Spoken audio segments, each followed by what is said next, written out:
Almost here with another New World video, and today we're going to go over the most recent patch notes for 1.01. Not any major changes. There is a couple that we are going to cover though, and there's quite a few bug quests or quest bugs, as well as bugs in the overall world in the UI. So we're just going to kind of go over and highlight the couple areas that are key to, I guess, continuing with New World and see where they're going with the bug fixes and all that kind of stuff. So if you guys like this video, don't forget to drop a like, comment, subscribe, and hit the bell. Thank you guys, and we're gonna jump right into all of these patches in the patch notes. If you guys like this video, don't forget to drop a like, comment, and subscribe, and hit that bell.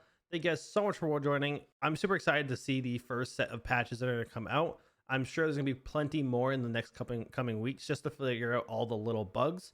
But hopefully we'll get there pretty darn quick, because it looks like they are working pretty hard on fixing these as quick as possible. So the first thing we see here in general is that they have officially announced that they are putting in the groundwork for the server transfer stuff.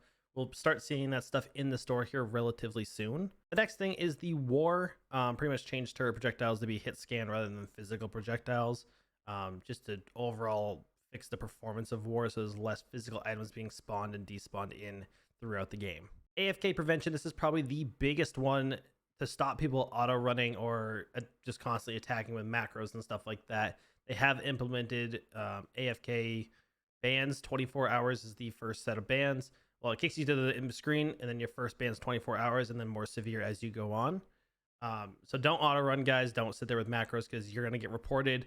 I personally have reported a ton of people. A bunch of other companies are just straight up policing this stuff and literally just scanning all of the settlements, as well as out there in the popular areas where someone can hide, and just policing this. So do not auto run, because you're going to get reported and then you get a 24-hour ban. World queue, they added a confirmation screen when a player leaves queue. This is great, because I know a few people have accidentally hit cancel or X, and I know I personally have almost done that myself. So that's a huge thing, just because sitting in those long queues, which have been a lot better since Afk Prevention has gone in, is a little bit more of a, I guess, safety net from accidentally jumping out of the queue. The major bug fixes here, so we have general fixes. The first one here is the rare issue causing the interact key to not properly work for some situations. This was insanely frustrating, just because you wouldn't be able to interact with an object or a person just because the key just straight up wouldn't work, and you had to either fast travel or unstuck or something like that to go back and be able to do it. Fix an issue where players did not receive coin for reward for some activities. This included quests, kills, expeditions, that kind of stuff. You wouldn't receive coin for some things, so they have fixed that. Hopefully that's not going to be a reoccurring thing, because that's really important, especially early game, to gain as much gold as possible. Another one of the biggest things is fix the bug where interrupting the fast travel animation would cause someone to get stuck. We know we had multiple people on our company, like 3 or 4 at one time, get stuck in this and had to completely reinstall the game. And obviously with the queue, that's not fun. So it was completely annoying, and just it was game breaking, which sucks. But they have fixed that, which is great. Fix an issue causing leg animations to freeze. This isn't one of those huge game breaking ones, but it's one of those things that's a little bit annoying and breaks the immersion of the game. This is an RPG MMO, so being able to be immersed is very key to being able to get the full experience of this game. This one was something that I know that could be exploited at some point. However, it got shot down pretty quick and a hot patch went out. Fixed a rare issue where players could enter a state where they could not be damaged by most attacks.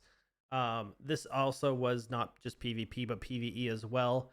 If you notice, some of your fighting some bosses and ads and stuff like that on the map, some of your basic attacks or heavy attacks wouldn't do damage, only your abilities were, and this was caused to this bug. So they have fixed that, which is great, because those are super annoying, especially in PvP, when you were unable to do any damage to your opponent, but they could do all the damage to you. Fixed an issue with certain item containers could be looted indefinitely. This was a kind of like loot exploit.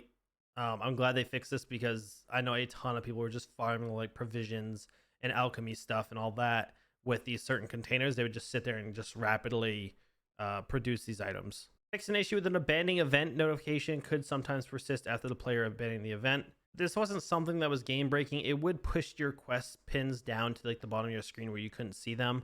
That was the only annoying thing. A lot of people threw a fit about these. However, it wasn't that big of a deal. It's just a message in the top right corner of your screen. I just ignored it. It wasn't that big of an issue to me.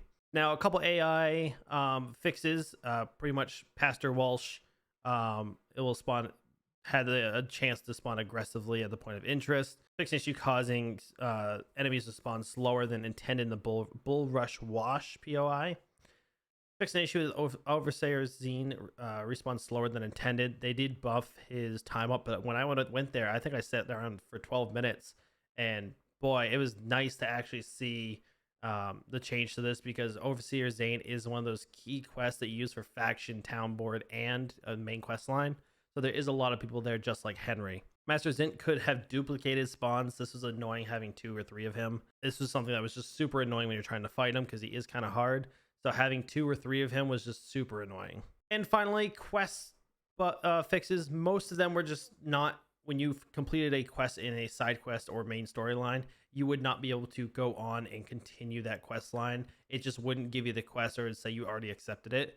So I'm glad they fixed this, because this is going to be a huge thing, because most of our people actually got stuck one day doing a couple of quest sidelines. They all got stuck because they weren't able to continue those side quests. So I'm glad they fixed this so that they can continue the side quests and stuff like that, so you don't get any more people bottlenecked in those areas. So now that we can continue playing the game, fantastic. I do like all of these fixes. There are a lot of minor ones, but there is some of the game-breaking ones, like the fast travel, the cannons, and the AFK are the big ones. The other ones are just almost quality of life, but also being stuck in the quest line kind of sucks. So I'm glad that they fixed a lot of those. So thank you guys for watching. Make sure you guys drop a like, comment, subscribe, and hit the bell so when we do go live. We will be live a whole bunch while we're playing this game, because boy, I have absolutely loved this game, and I've never wanted to grind a game so hard in my life than I have with this game. So I'm super excited to jump in with this. I'm super excited to see what we can do, what we can grind, go to multiple wars, invasions, all that stuff.